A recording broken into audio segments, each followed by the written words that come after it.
Welcome to the latest printed press. I'm Aysen Djemal, and we've got an Eid special today on our Thinking Cypriots programme. First of all, I'd like to say Eid Mubarak and Bayram Kutlu Olsun to everybody. This is the first day of the Kurban Bayram, so I hope everybody's having a lovely time with their loved ones, with their family and their friends. It's a real honour for me to be able to do a live feed programme on such an important day as this. Our topic for today is Turkish Cypriot Youth and what does the future of our community look like? And once again, of course, Yusuf Ahmet is co-presenting with myself on our Thinking Cypriots series. Yusuf, how are you? Bayramınız kutlu olsun. Sizin de kutlu olsun. I'm very well, thank you very much. Good to be on the program, and I hope everyone's having a very amazing Bayram or Eid. Yes. Can you tell us a little bit, because Yusuf, obviously you're very knowledgeable when it comes to Islam, would you be able to just give a very, very brief sort of summary of what this Bayram is about, just, you know, to remind our audiences, because obviously we're all with our family and our friends, but essentially there's lots of reasons behind this Bayram. It's a very important one. It's the one where people go to Hajj, and the one that is associated with Kurban, but obviously you're far more knowledgeable than me, so it'd be nice just to get a quick summary about Bayram. Yeah, of course. Essentially, this is a festival of sacrifice, and it's predominantly to commemorate the sacrifice that Abraham alayhi salam was prepared to undergo for God. And it reminds us that we should be sacrificing our will, our humanly, bodily desires for the will of God. And so that means in everything that we do that perhaps we might want to pick the easiest option or the not so good option, but it's a case of suppressing that and actually doing what is right, what is morally upright, what is good, what is godly, and putting God first. And so what we do is traditionally food is divided into three. Part of that is given to the family. Another part is the second third is given to friends, and the final third is actually given to the poor and the needy, not just Muslims, but poor and needy generally around the world. That's obviously traditionally. In modern times, given the current situation with the meat industry and the lack of regulation and all the problems that we're finding, you know, people are focusing more on just giving to the poor and sacrificing, you know, for God and giving what they can, even if that's in monetary means. So that's primarily what the Bayram is about, and it's a case of us all celebrating that together as a family and uniting as a community. Oh, thank you very much. I thought it was quite relevant, obviously, because we're doing a Bayram special Thinking Cypriots, that we just summarised that, and you've beautifully put it, really, what the idea is behind it. But going back onto the topic for today, we're going to be talking about Turkish Cypriot Youth. And today, I mean, our programme generally is focused on Cypriot community, but today we're specifically sort of starting on the Turkish Cypriot youth and what we think the future holds for our community, and we think it's quite an important thing. And the first thing that we're going to be talking about, subject, is education, and we spoke about this in depth about whether children should be given a private education or a state education. I mean, what's your thoughts, your initial thoughts? Somebody who hasn't got children yet, it's quite interesting to get your take on it, and then I'll sort of tell you what I think. I think my views have actually changed. I think growing up, I always said I didn't go to private school. I did go to a state school, and I thought that when I have children in the future, if I have children, inshallah, that I would send them to private. Now, sort of well into my career and surrounded by people who have come from a private schooling background and a state schooling background, I would say it's not necessarily the best way. In fact, there's some outstanding grammar schools around the country, or other schools as well for that matter. And I've also heard many stories where children are sent to private and they're not getting the service that one would expect. In addition to that, people also think that the answer to problems is money. that if you just chuck money at your children or at their education, that's what's going to get them through it. And that's just simply not the case. It's more a case of spending time with your children, making sure that they're studying outside of school as well, and bringing them up in a way where education is important and you know, a key objective. And the last point is that there are, of course, many people that go to private, but that doesn't necessarily result in anything. It doesn't necessarily mean that they're going to go and have successful careers or anything of that nature. Sometimes I've seen people who've done private and feel a little bit lost and don't really do anything. And I've seen people who've gone to some really bad schools and have achieved so much. So it's also down to the individual too. Individual, yeah. I mean, from my personal perspective, I mean, I'm a teacher and I educate in a normal academy. Actually, geographically, it's probably seen as quite a poor area, and you know, where there's lots of needs to help the community.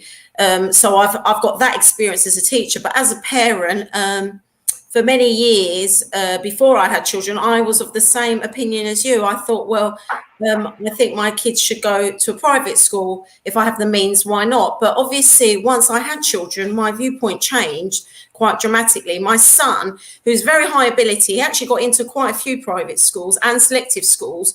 He sat the 11 plus and was quite successful. But in the end, we chose a very good, comprehensive, normal school. So he doesn't go private, but he's actually gaining really good results. But the reason why, in the end, ultimately, I chose for him not to go private was because of his personality. He is, you know, always wanting to do his best. And really, I don't really need to even push him, to be honest with you. If anything, I have to tell him to relax because he gets extremely anxious and, you know, thinks that if he revises 24/7, it's not enough. So really, from that perspective, in the end, I decided that I didn't want to add to my child's anxiety, and his well-being is far more important, and he'd be far more successful if he just got the support from me and he went to a comprehensive school that's got good results, but they don't push him to the absolute limit, because I didn't feel like he needed that pushing. He himself has got that within him anyway. So in the end, we sent him to a normal school and he's doing really, really well. I mean, you've met my children, so hopefully you can vouch for that. But definitely, I think it does definitely play a part for some students. It is good to send them to private school. Why not if you have the means? Why not? Because the classes are smaller, they get more attention, and some kids need that push. But then other children could actually become very nervous, anxious, and they probably need more parental care, maybe more pastoral care within the school. When I say pastoral, you know, the system of a head of year, having someone to talk to when you have anxiety, having teachers that are accessible. You know, sometimes with private schools, you know, the systems are much more rigorous. So, you know, there isn't so much of an inclusion system there. Whereas with actual comprehensive schools, a lot of funding is given from the government to provide this inclusion. So inclusion normally is better in a normal comprehensive school or an academy than a private school, because private schools run on their own funds. So they're reliant on the parents' money. So sometimes they actually struggle more so than a normal school. So, you know, it doesn't mean just because you send them to private that is successful. But of course, at the same time, we must bear in mind it's smaller classes, you know, maybe better links with outside organizations. You know, their work experience might be a little bit better. If your child is of a higher ability, they may have more opportunities. So you've got to really bear it all in mind. But definitely, I think it is to do with the individual. I mean, when we're thinking about specifically our community, we also have Turkish schools. Do you think it's a good idea to send children to Turkish schools? It's hard for me to comment on that because I never went, but I wish I did. I speak fluent Turkish, but I learned that from home. My family also speak fluent Greek as well. I think I'm the only one in the family that cannot speak it fluently, because my mum used to say you don't need to speak Greek, you can just speak Turkish. Although I do understand you know, a basic level of Greek. Yeah. I do wish I went to Turkish school, because it's not just about learning the Turkish language and the culture, but it's about meeting other people similar age to you, and having another circle of friends. And you can never have too many circles of friends. And it's always good to sort of expand your network, and who knows where that would lead later on in the future. That said, I've not attended before. Those that I know who have, I've only ever heard good things. So I'm sure it's a really good... Both my children have attended Turkish school, and I attended Turkish school. My experience of Turkish school was awful. Oh no. Most of the time was hiding in the toilets and not attending lessons. My experience wasn't very good at all.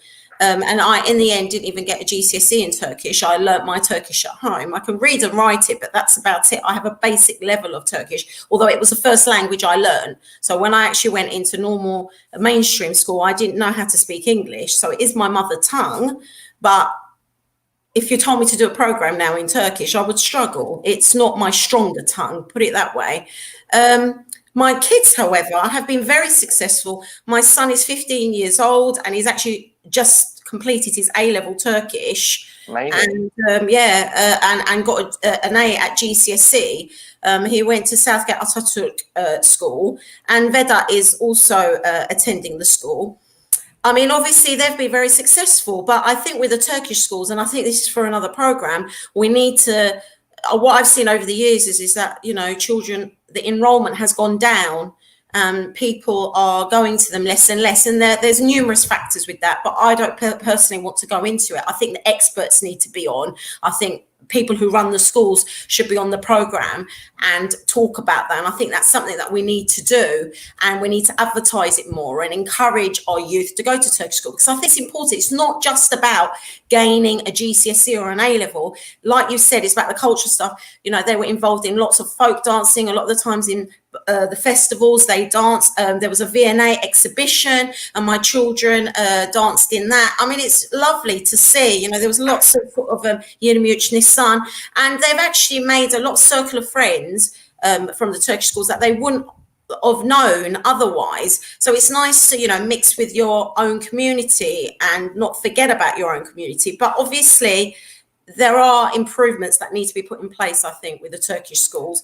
Definitely more people need to attend. But like I said, that's for another program. And if there is any educator out there as part of the Turkish schools that wants to add a comment or wants to put a point across, then they're more than welcome on this program. But I think it's important, isn't it, for our Turkish youth to be involved in some sort of Turkish school.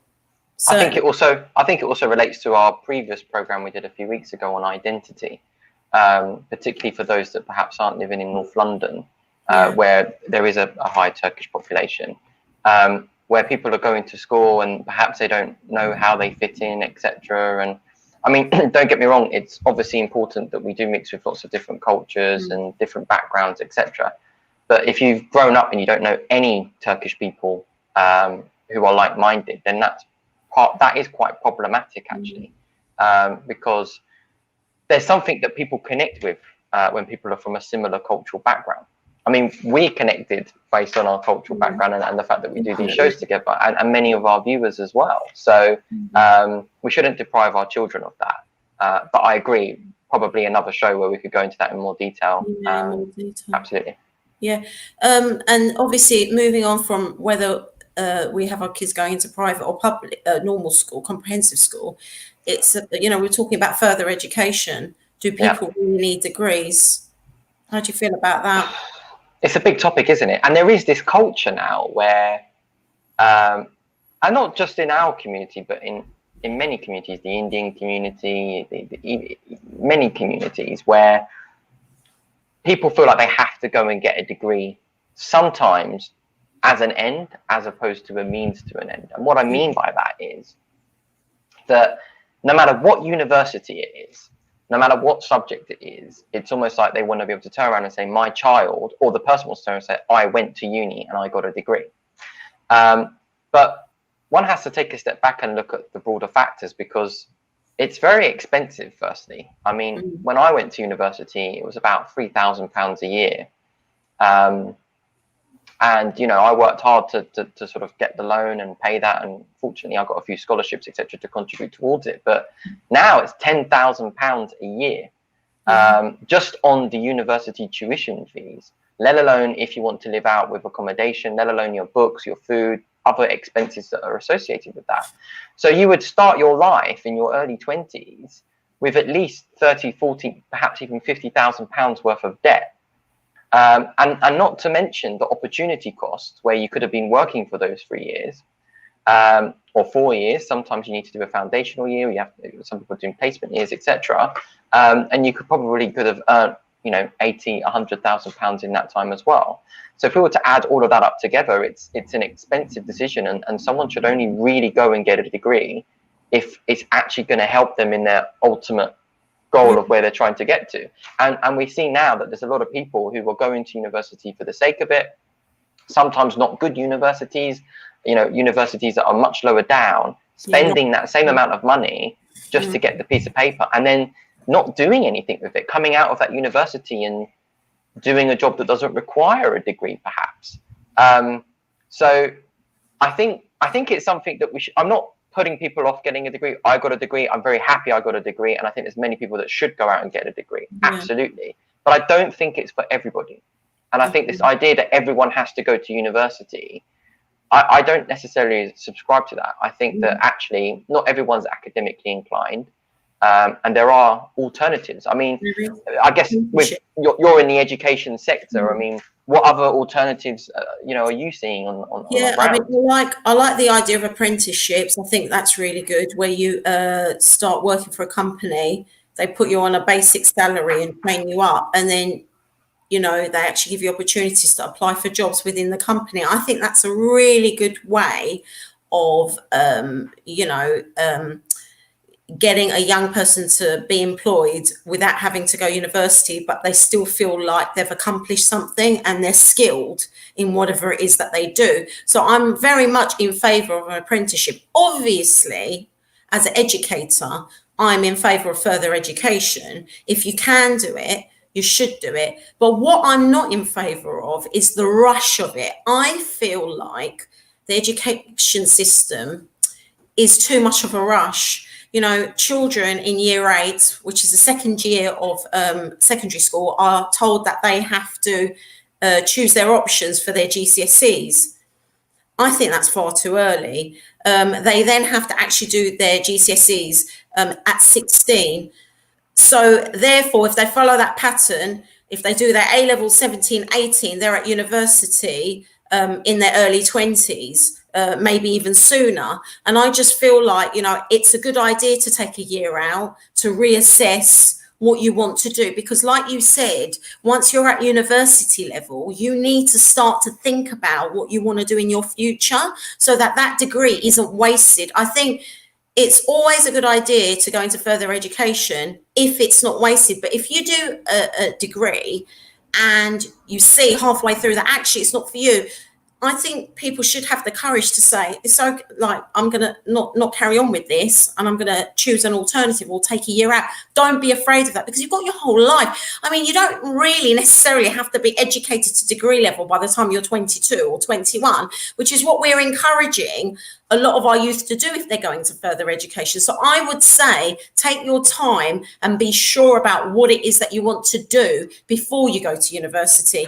And if you do have opportunities to take a year out, to travel, to do whatever, I think you should, you know, maybe work a little bit, build a bit of money, like you said, because it's a very expensive business to actually get a degree. And unfortunately now, you know, not everyone can get a scholarship, not, you know, most of young people have to get loans, and it's a debt that they start off with at the beginning of their lives. So definitely it needs to be more planned.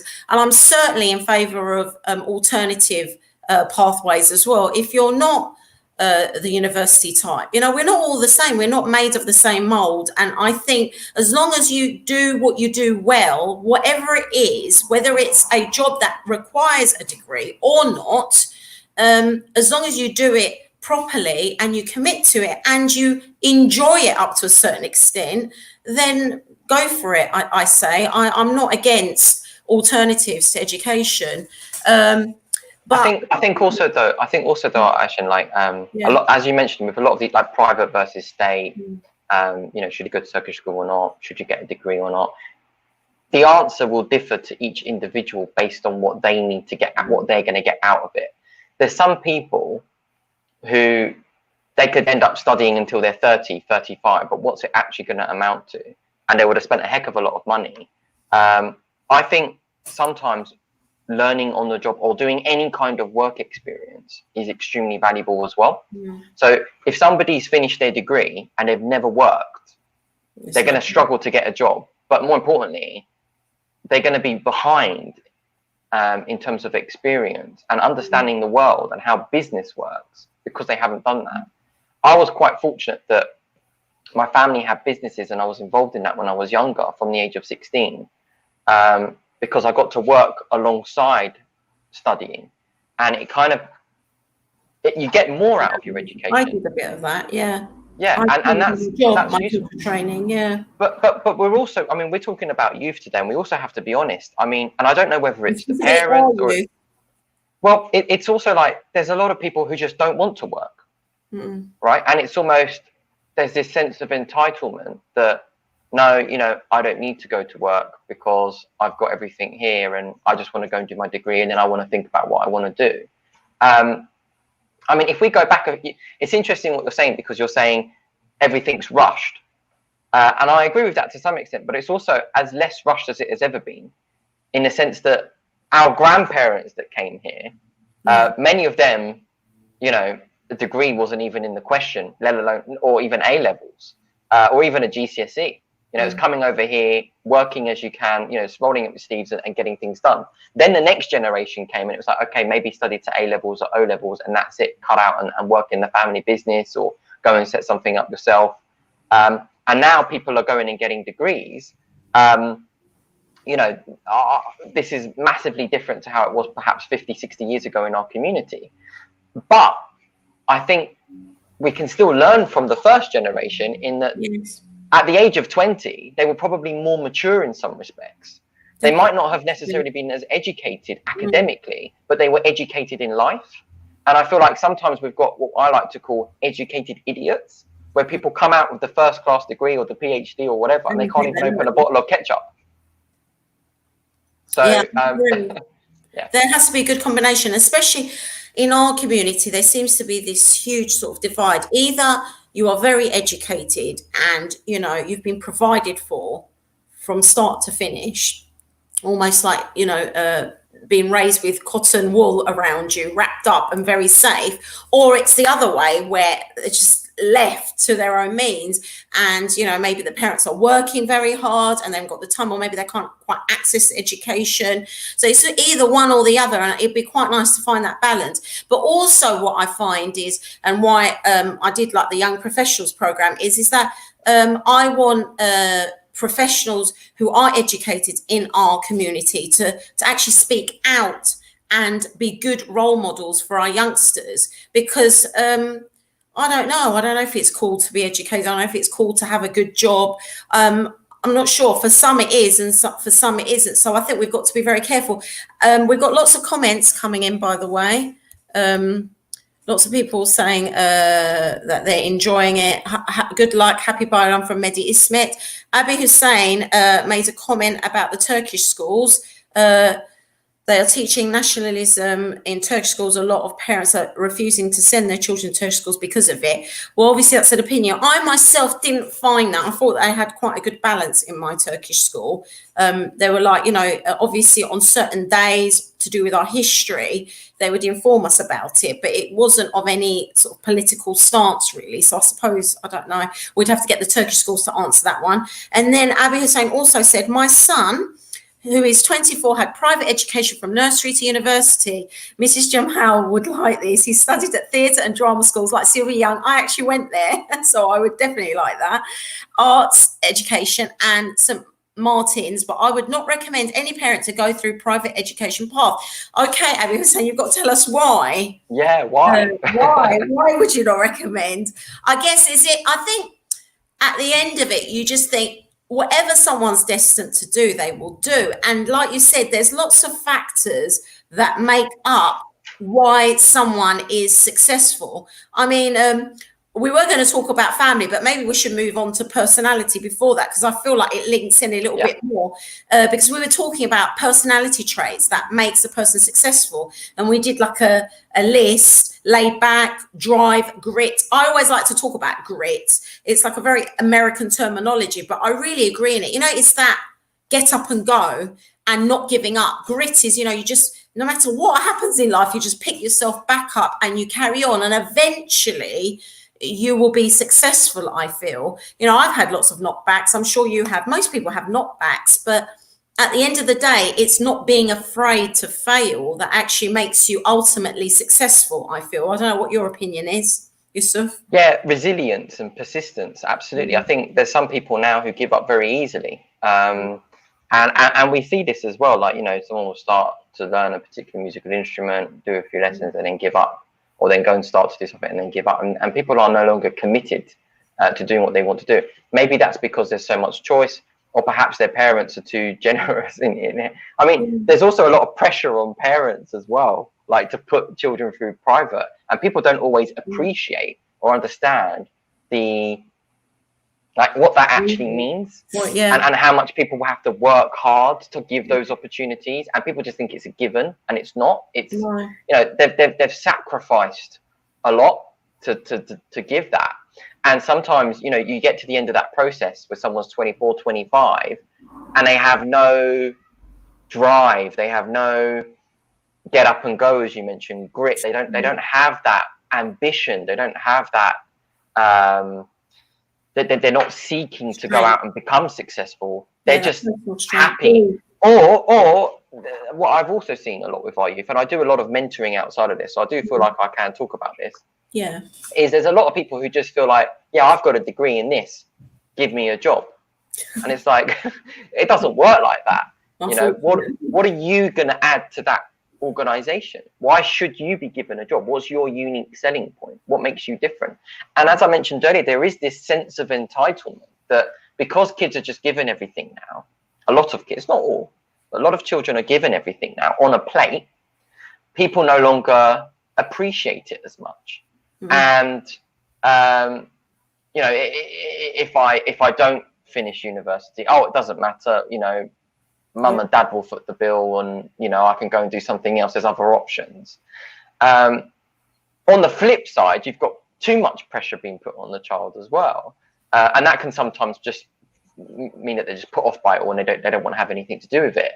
And it's a really interesting topic, and there's a lot of research papers on, are entrepreneurs born or are they made? And there's massive debates around this. And personally, you know, I think there is something, I think it is predominantly from the upbringing, but there has to be something from within that child as well to want to go out and do it. And you could put them through the best schools in the world and spend as much money as you want on them. But if they don't, if they've not been taught that drive, if they've not seen what their parents have had to go through, if they're not appreciative, it comes back to some of the shows that we mentioned before about, you know, showing appreciation and all of those things. If they don't have that, then university is not going to be that much of a big deal for them. It's just, oh, you know, all my friends are going, I want to go as well. I want to go and have a good time. I want to go and party, you know, and that's not what university is necessarily always about. It's also about a means to a greater end. And I mean, when you were saying about family, I mean, if we go into that and what parents try and do, I feel like, and I'm guilty of this as well a little bit, is that we live through our children. And when my children were in primary school, I did put a lot of pressure on them. I did feel like they had to perform to a certain standard. And then what I saw was, you know, like my older son, like I said, he's very intelligent, you know, he gets very good grades, but he was also getting a little bit anxious and feeling the pressure. And then I sort of thought about it and thought, what would be a better role model for my child to see me be more independent, focusing on my career, showing him that I could be strong. Because I suffer from high anxiety as well. And a lot of people have always said to me, your son picks up on your anxiety, so try and be less anxious in front of him. So I thought, let me try and give this a go. So instead of being sort of on top of him and pressuring myself to run out of work and always, be there at pickup, be spending hours and hours sat by him, monitoring him, trying to be the perfect mother, I thought, take a step back. Actually focus on yourself a little bit as well. Try and be less anxious. Try not to be Superwoman where you're going to be working and being Superman at the same time. So give yourself a bit of, time to relax. And I found when I took that step back, my son actually became more successful and he found himself. And actually, when I speak to him, I say, oh, do you think I neglected you a little bit lately? Like, I've been working a lot. Like, obviously, I started to do more presenting. I started to do things that I enjoyed as well a little bit as they started to get older. And he said, no, actually, Mum, I look up to you. And I want to be like you. So I think there is a bit of that. Like, we mustn't live through our children. We must let our children be who they want to be and trust in them a little bit more. Obviously, when they're little, you do have to set certain rules. You have to be, you can't just let them run wild. Obviously not. You have to set boundaries for your children. But at the same time, I think we mustn't set unnecessary pressures on them as well, and definitely not try and live through our children. It's not a competition either. It doesn't matter what Mr. and Mrs. Smith do or Mr. and Mrs. Ahmet do or whatever, if we're referring to our community. And I think we are a little bit competitive as a Turkish Cypriot community. We do like to better ourselves against the next person. I think that is within our spirit.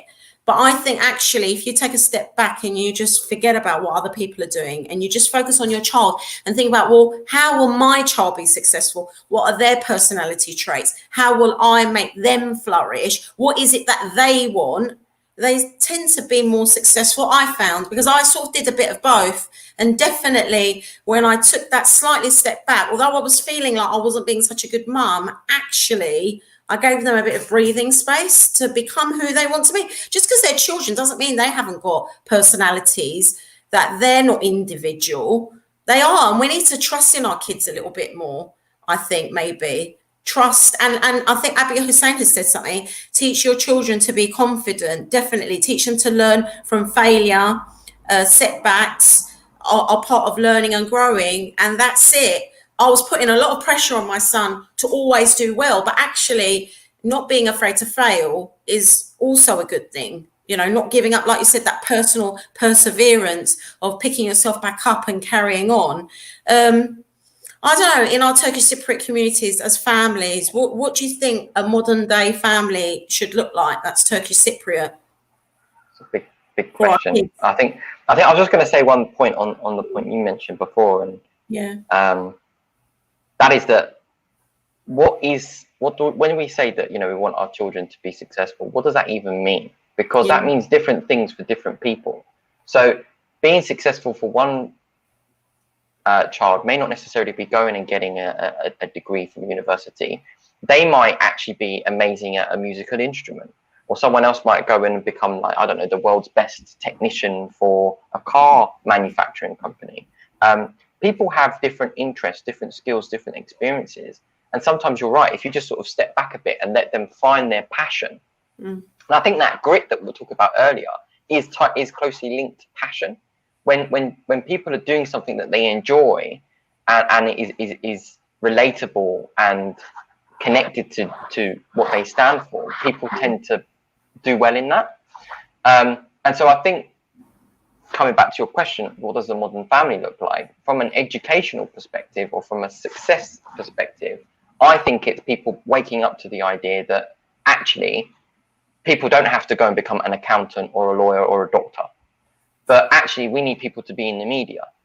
Actually, we need people to go and, work in the council or not just go and do IT, but there's so many other jobs out there. Go and create an app, or go and work for Facebook or Google, or go and get involved with data, or become a philosopher. Right? Philosophy is such an important topic, but a lot of us are sort of oblivious to it.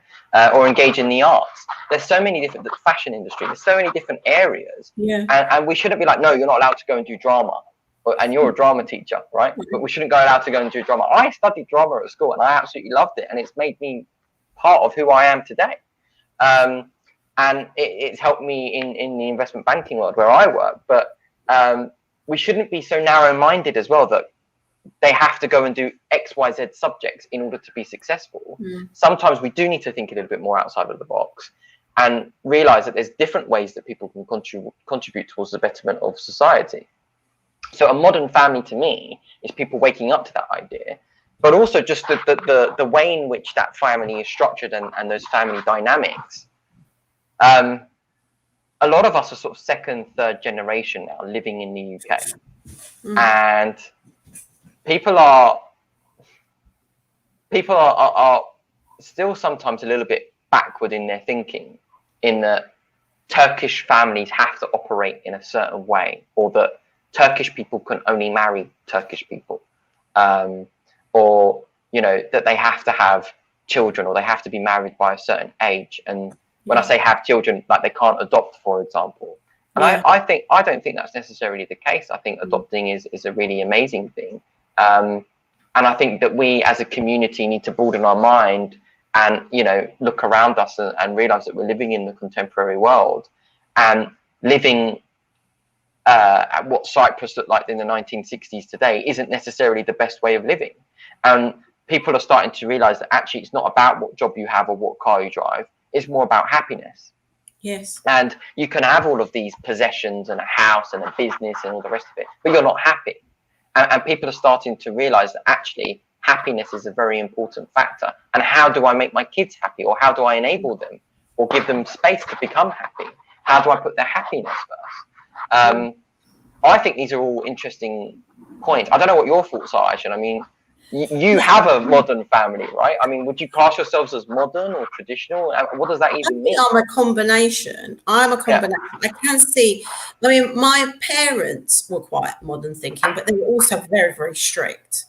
I had strict rules and boundaries at home. And although I was allowed to go to Sylvia Young and I went to the Central School of Speech and Drama, I went to a normal comprehensive school because my parents put me in private, and then I was so anxious. I was a school phobic that small, because it was small classes, it was a small school, it just absolutely just sent my anxiety to the highest level. So they actually pulled me out and put me back into a normal comprehensive. Funnily enough, a bigger school actually made me feel less anxious. I don't know what that's about. A psychologist could analyze it, but I actually felt much at ease in a normal school. A normal primary school, but they let me have the freedom of studying drama, but with the understanding that I had something to fall back on, hence the teaching. So like I said, I was sort of brought up in a very combination sort of modern thinking, wanted to educate their daughter to be educated, didn't want her to just get married, wanted her to stand on her own 2 feet, but at the same time there was certain restrictions within my growing up. Like my parents wanted me to marry a Turkish Cypriot, and that's what I did. Luckily for me, I'm very happy, but that is something that my parents would repeat to me on a daily basis, that they would like for me to marry someone Turkish Cypriot, for example. I wasn't allowed to go out. I wasn't allowed to use the bus. They would take me everywhere. I think the first time I used the bus was when I was about 21. I wasn't allowed to walk home. I had certain rules. I wasn't allowed to have boyfriends. So yeah, there were certain traditions that they kept to. But at the same time, they allowed me to educate myself and to be an independent woman. So I'm a bit of a combination with my kids now.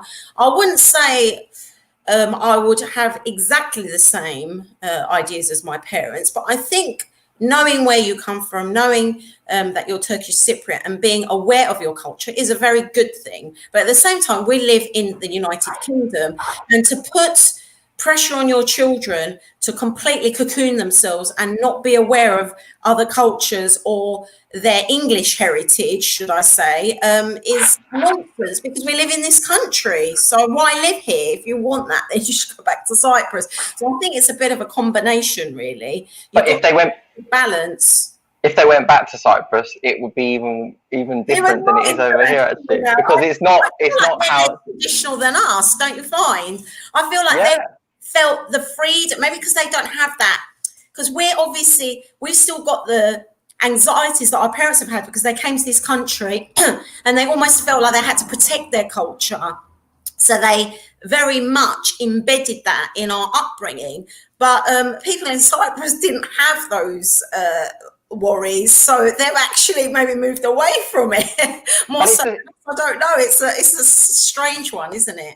It's the same here. I mean, if you were to look at the UK in the 1960s, it would be completely different to what it is today. I mean, things like abortion, for example, or even like girls going out, even in English culture, it was completely different. I think my grandparents came here in the 60s, and so Cyprus in their mind was Cyprus in the 60s, not Cyprus today. And I think if they, well, my grandma, if she was to go to Cyprus now, I think she'd be in for a shock. My family was also extremely strict, by the way, and I don't think a lot of people think it's just on girls, but I was also brought up very strict as a boy. I also wasn't allowed on a bus or able to walk home or anything like that. We should all hire a bus and also and send us to our parents now. Even now, my parents ring me up. Where are you? Are you home yet? Have you fed the kids? Same. It's like the usual stuff. Like, and I'm a grown-up woman. They're still monitoring me. They're like, "What time do you call this? Go home." Yeah, I'm 31, and my mum. I'm 31, and my mum will be like, "Right, are you home yet?" And I'm like, "Mum, I'm 31 years old." But it's but it's a beautiful thing. Scary. It's a beautiful thing though, because it means that they care. And I think the other thing, like, there's some people who aren't Cypriot who just let their kids go out and do whatever they want, right? And I think that's wrong to some extent. And then we see a lot of things in the news, unfortunately, where kids get into trouble, etc. And I think our culture has benefits in that it can prevent that. But I think if it's taken to extreme, then you can end up isolating your children, and they can end up having issues as a result of that. So I think, like, I also was brought up very strictly, more strictly than you, I believe. I mean, my grandmother right now. Our mums together and see who was stricter. Honestly, I'm never too old. I can't believe that you were being stricter than me. I literally, I barely left that. Apparently, I'm never too old for a smack. And second of all, if my grandmother even saw this video, the first thing she would say to me is, "Nedi bebel sakaları burada. Hepsini temizle." Like, she's very old-fashioned. Wearing a beard, and I cannot tell you how many conversations we had to convince his mum and my mum that it was a good idea. And this is a grown-up man with two teenage, one teenage child, and he was having to hold himself account for the fact that he'd grown this beard during lockdown. It was hilarious. It's this idea that we have to present ourselves and dress like 1960 Cypriots. Like, the fashion has changed like 5 times. About the beard, that's hilarious. Literally, he's had the same conversation. That's so funny. We've got a lot of comments, by the way. Gulai has written us a comment. For me to read it out. I want to read it. You always give me the big one. You always give me the big one. So Gulai is saying, I feel like the drive to get something was so much different in generations before us. Our parents and grandparents came to this country and were fighting to build something for themselves. They had many obstacles and overcame them and became very successful. Whereas now, some children are given everything and don't understand the true value of work and don't have that drive to achieve something. Are the youth ready for the world of work? I'm not sure that they are. The education system doesn't teach, and then it cut off, unfortunately. Yeah. I think it's a really good point, and I think that I'm very grateful to our grandparents, or in some cases, some of our views, it might be their parents, who came over here to give us the opportunities that they never had. And we are indebted to them, because I've probably only been able to achieve all of my success, I see it, as a result of them emigrating to this country when they had nothing, working as hard as they could to give me and their other grandchildren these opportunities.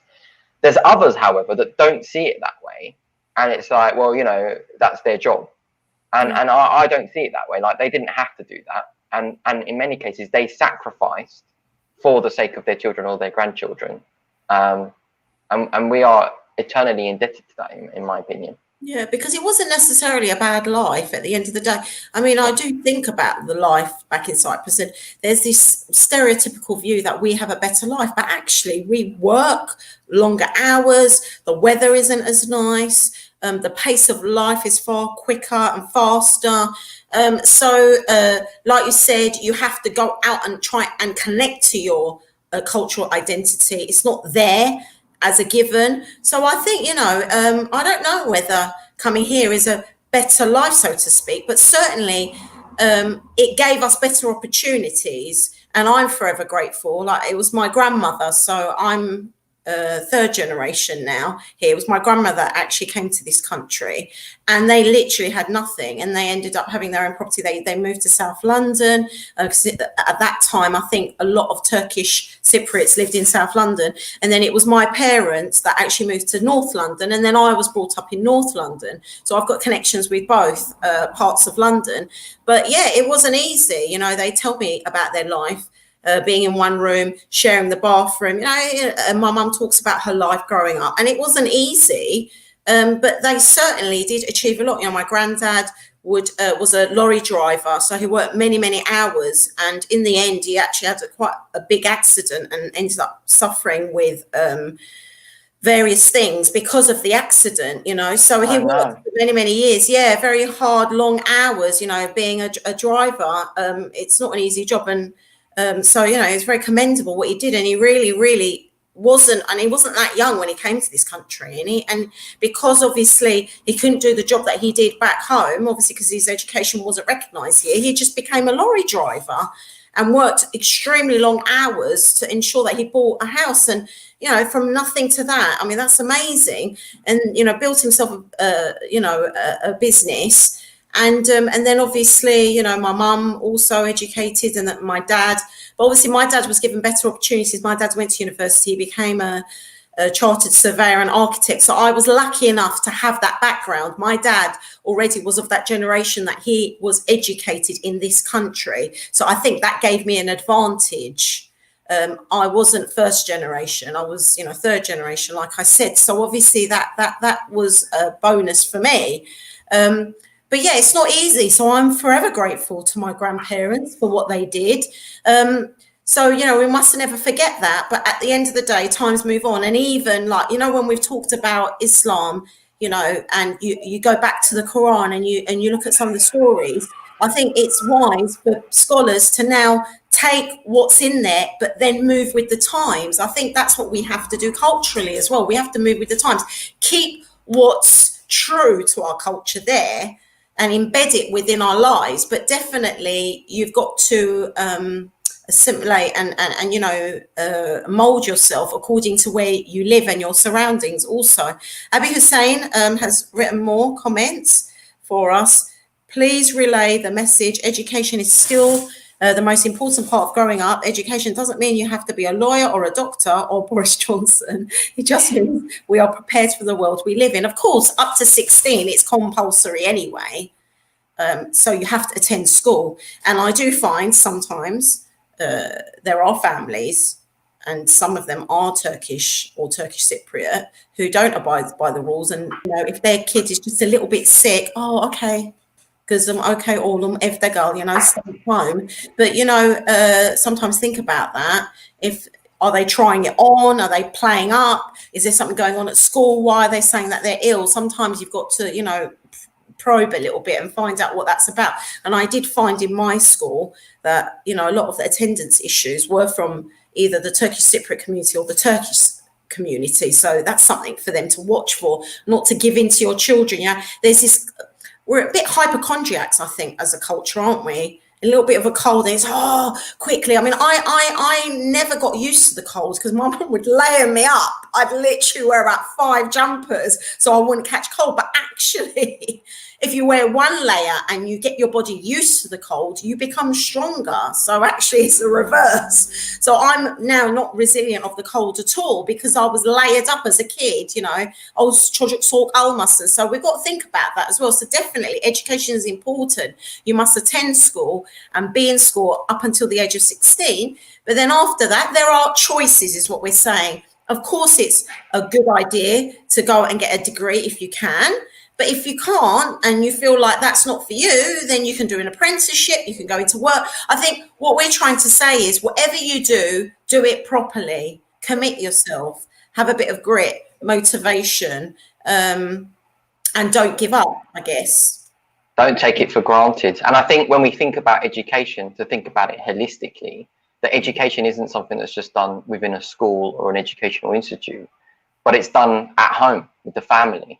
You know, when I was younger, mum used to sit down and she'd get us these sort of activity books and stuff, or she'd read to us in the evening. Things like that have a profound impact on a child's IQ. You know, speaking to them normally and not baby talk has a profound impact on their vocabulary when they grow older. So again, it's not about money and chucking money at a situation. Sometimes children need love. Sometimes children need no, they need love, but we think that that's so obvious. But honestly, within our community, you'd see a lot of families that don't quite get that, and they think that actually, let's just send them off to school and give them the education. That's me showing love, but that's not. People want love in different ways, and love has a profound impact on how somebody becomes when they grow up. You know, if you've been given that love. And love isn't confidence. Love isn't just doing whatever the kid wants. Oh, okay, you can have whatever you want. Right. That's not love. Sometimes you've got to be cruel to be kind. Yeah. Sometimes you have to, you know, being loving means that you have to abide by those principles that you mentioned, and stick true to them. But love is doing it for the best interest of your child. And I think sending your kid to work as a 15-year-old or as a 16-year-old, it's not, oh, I don't want them to do that like I had to, you know, I want them to sort of enjoy their child. No, sending them to work can be a good thing, because that's part of their education. Exactly. How can they possibly appreciate the value of money or anything like that if they haven't gone out and done a hard day's work? They just never will. And I think one other thing about the modern family is in the 1960s, 1970s, we had an economic depression in Cyprus, and so people came over here and their first priority was work, as we just mentioned, right? But that's no longer here. We're now a little bit more comfortable. You know, a lot of us have COVID. I'm not so sure, but yeah, one hopes. But we've got places. We've got a roof over our heads, right? You know, we've got money hopefully for a rainy day. We're a little bit more comfortable than they compared to then. Even if you lose your job, there's opportunities there, isn't there? Absolutely. But the point I'm making is that that's no longer our primary objective. Yes. And now, you know, a lot of people sacrifice their health to accumulate that wealth, and we need to let go of that mindset now and realize that health is also extremely important. And we don't want to spend the later part of our life spending all that wealth back on our health.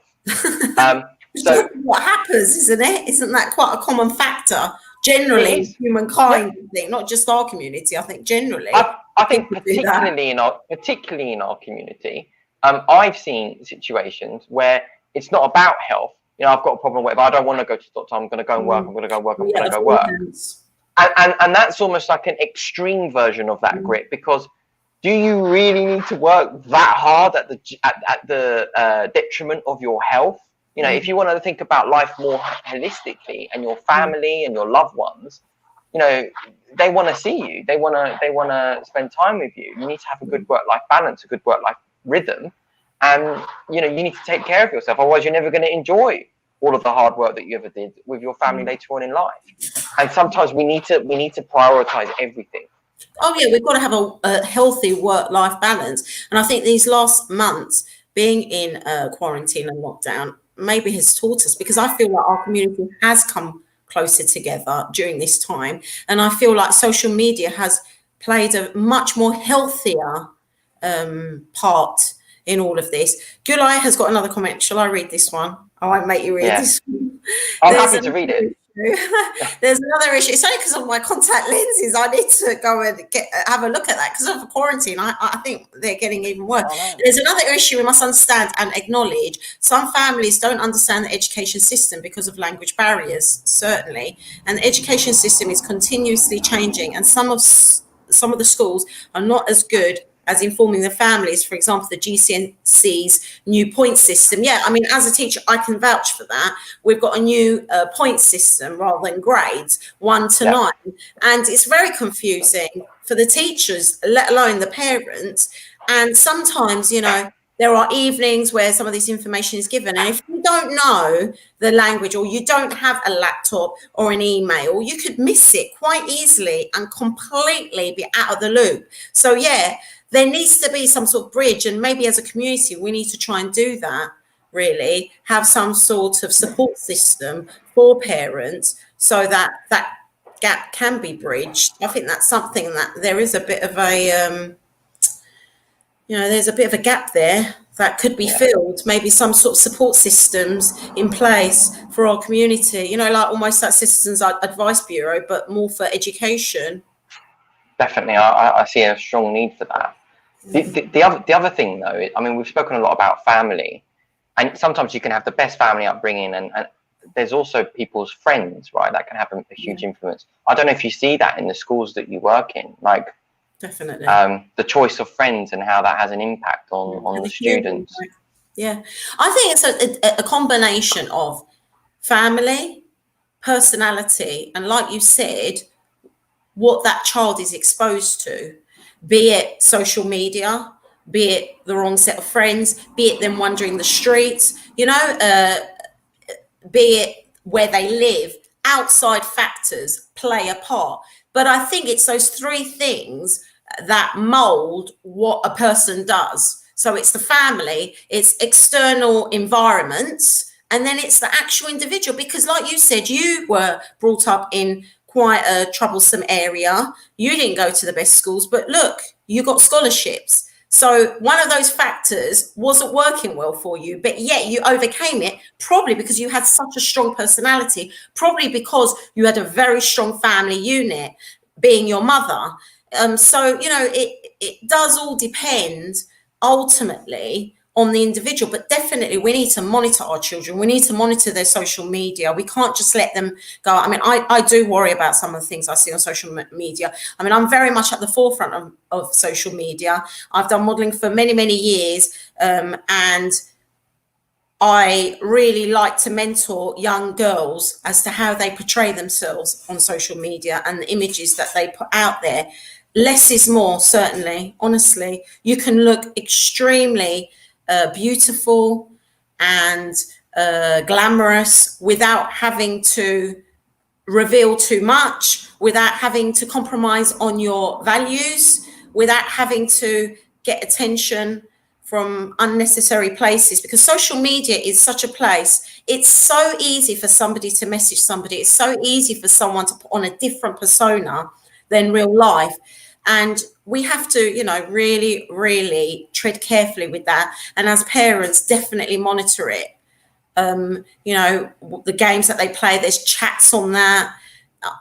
I think we all need to monitor that and give our kids time limits as well, because I find, like with my kids, they're on that game for too long, they progressively get more aggressive because the nature of the game. At first they play in teams, and then as the game progresses, they start going against each other, and it becomes very aggressive. So they're playing against their friends, but then they become like in competition with their friends, and after a while, if they're playing on it for too many hours, it builds up all that adrenaline, and then the child doesn't know where that adrenaline should go, and they become very aggressive.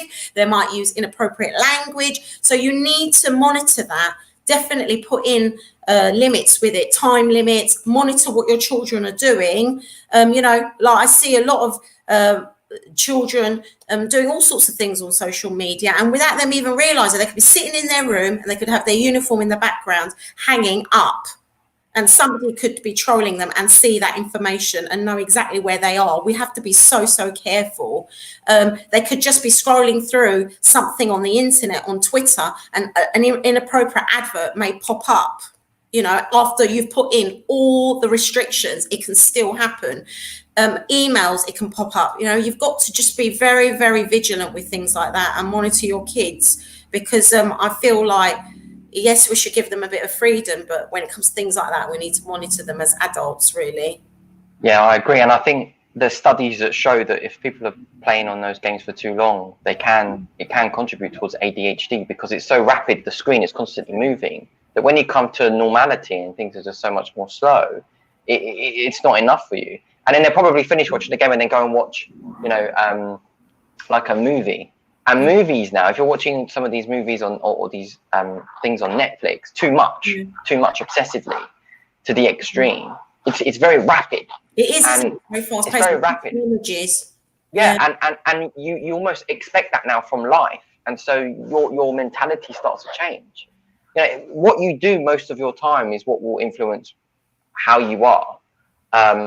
If you're constantly on that stuff, you're going to start to behave like that. If you're playing war games as well and killing people, they do a lot of times. Yeah, it's some sort of like survival war thing. And you know, their language is like there's certain terminologies, like I think is it bloomers, all sorts of things. They have like their own terminology for like people who are like our generation. Like I'm deemed as something or another. My kids would tell you, like they have their own like language as well now.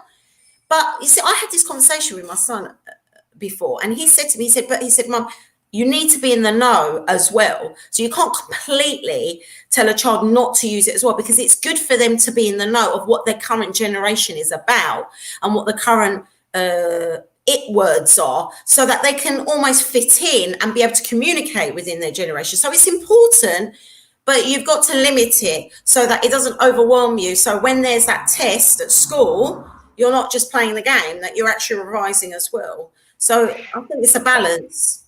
It's definitely a balance. I think games are actually good in some cases, because a lot of them do require critical thinking or using, you know, your reflexes or motion, you know, concentrating, being focused. There are some good positives of games. I don't think we should completely ban them. I agree. I agree. There's some it needs to be under a certain time limit and within the parental guidance. Like you've got to monitor them with it. You can't just let them run free with it. But certainly, because like I said, I've had this conversation with my older son, and he's, you know, I think it's good to have some sort of knowledge and be in the know of your current generation. Unfortunately, we can't run away from it. We can't, you know, like completely say, oh, no technology, because we live in a world of technology and we are all on our phones. The parent is on the phone, but yet they're saying to the child, don't go on your phone. Well, then you need to follow that example as well. You need to, like, we have this rule when we sit at the dining table, there is no technology, no phones. We sit there and we talk to each other, and that's it. That is the rule. End of. But, you know, there are other times where we do all look at our phones and our messages and our WhatsApps and what have you, or go on the internet. We're all guilty of that. There are times where I sit on my iPad and I'll watch something on Netflix, you know, and I have my alone time. You've got to allow it as well, but you've got to also know when to put that down, and what you preach, you have to do as well. You've got to set a good example to your kids. And actually, if you're going to say something, you've got to see it through as well, because kids are really intelligent and they see through. And if you don't, you know, have consistency, that's when, you know, things go a little bit pear-shaped. Mehdi Ismet said, can I be a teacher, please? Okay. It's not as easy as it looks, though, I'm telling you. I think this lockdown has taught a lot of parents that it's not that easy to be a teacher.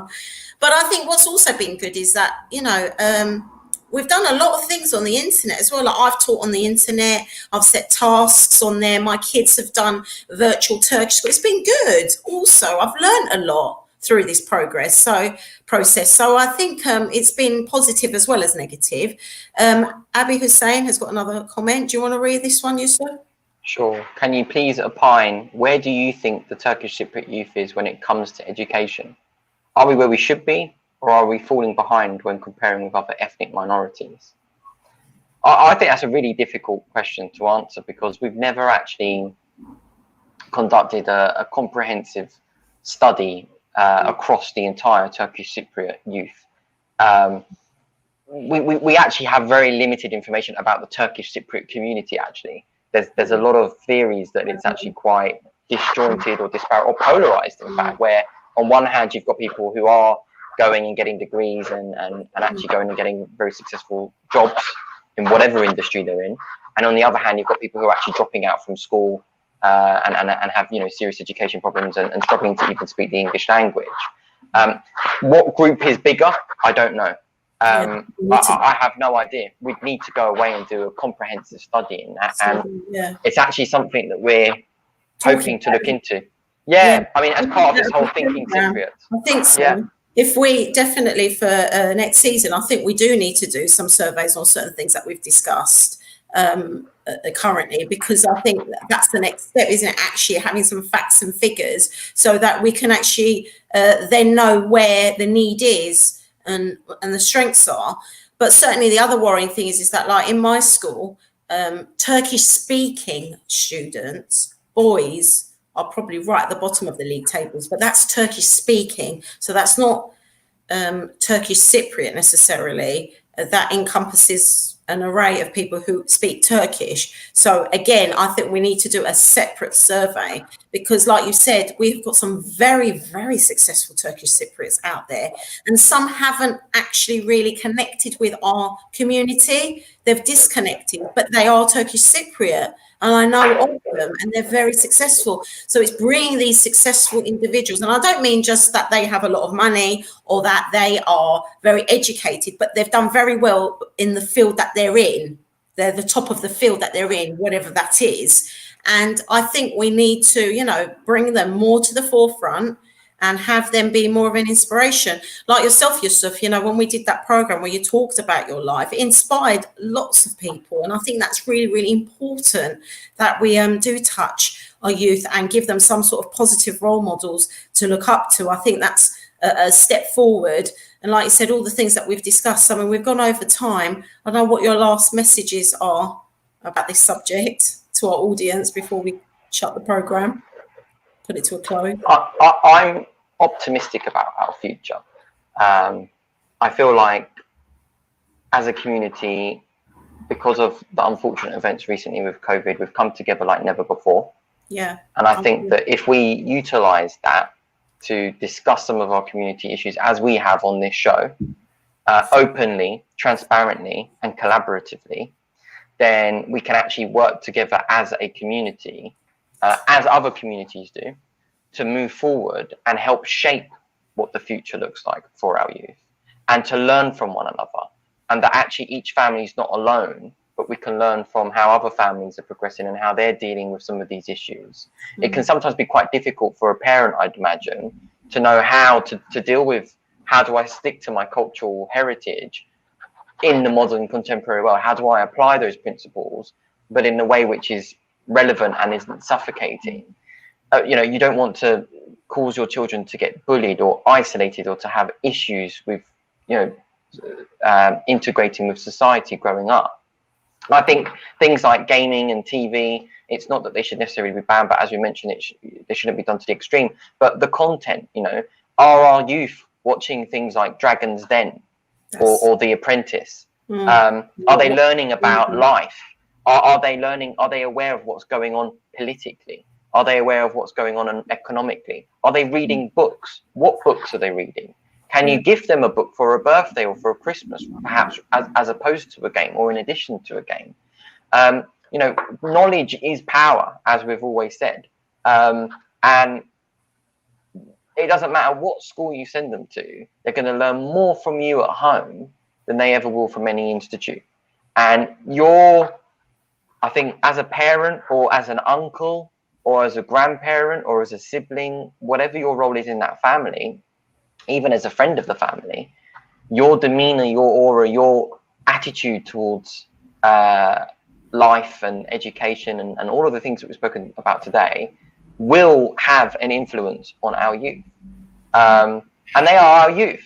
They are ours. And we want them to do well in society. We want them to be happy. We don't want them to have, mental health issues as a result of social media. We want them to understand that there should be balance in life. And there's many things that perhaps our parents didn't teach us. There's many good things and there's some things that may have left out, but we can fill that gap and we can be even better for our children and pass the baton on. So I would, my last comments are, be a little bit more mindful and a little bit more proactive in influencing the youth and understanding that education isn't something that's just done at school, but it's something that's happened around the clock.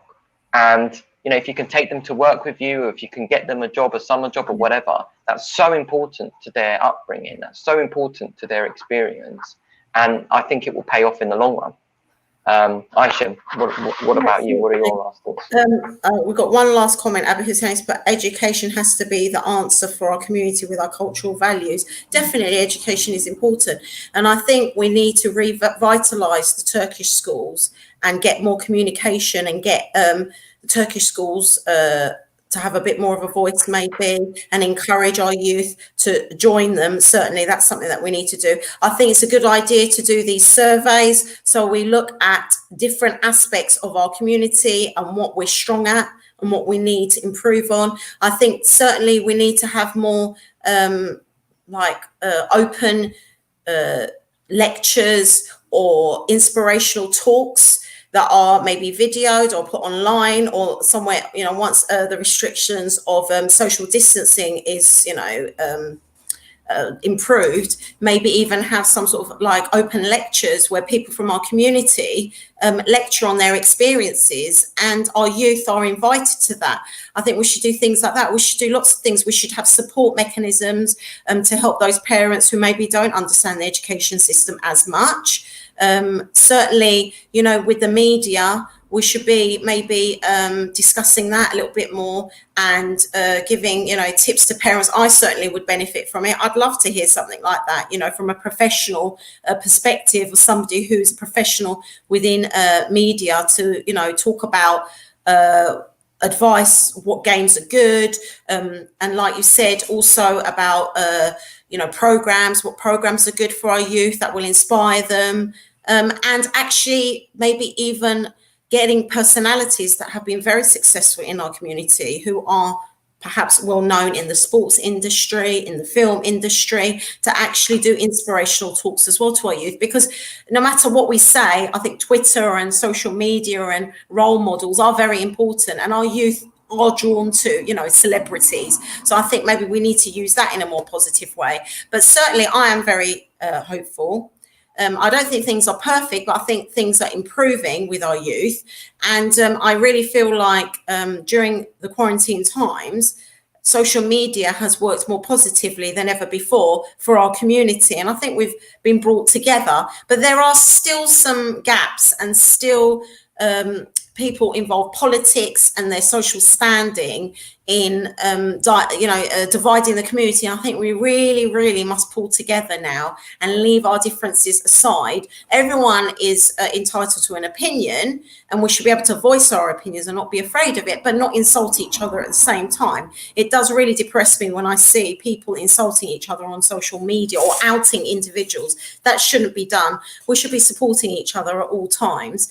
And also, like you said, just having a positive message, really, and communicating positively. And really, sometimes those traditional values that our grandparents brought to these countries, some of it meant something. It made sense. So maybe tapping into that as well as having a modern day family. So certainly, yeah, I am positive, but I think we've got a little bit of a work to go. But I think the next steps would be to actually do some sort of survey so that we could actually have some hard facts and figures. I think that would be a really good idea, certainly. But anyway, it's been very enjoyable as ever, discussing these things with you, Yusuf.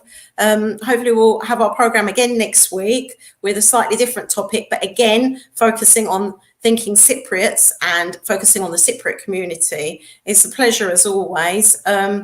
Thank you very much, everybody, for all your comments and for watching us. That's it from us, from Eurogenç TV. Have a good evening. Thank you. Have a good Bayram. Take care. Bye-bye. Bye, Mr. Lawson. Bye-bye.